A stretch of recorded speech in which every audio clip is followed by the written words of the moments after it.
টাকা হয়েছে? 100 টাকা। 100 টাকা।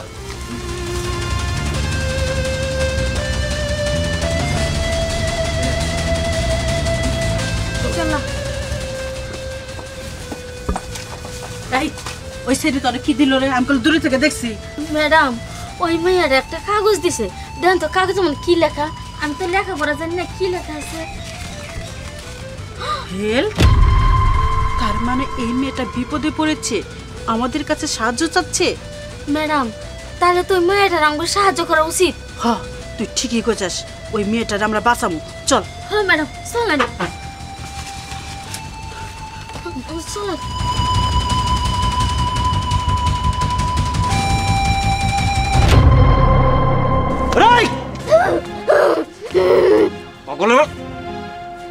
এখন দাঁড়িয়ে থাকবো না, তুলবা।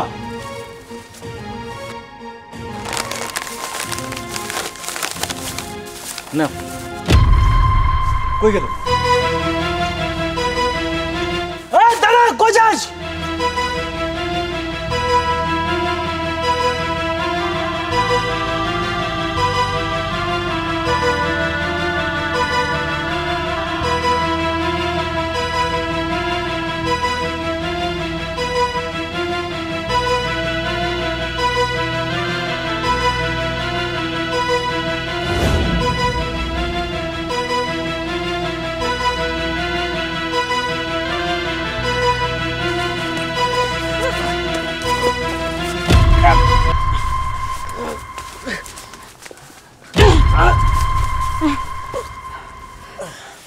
আচ্ছা মা, তুমি এখন কও, তুমি কাগজের মধ্যে হেল্প লিখছিলে কে?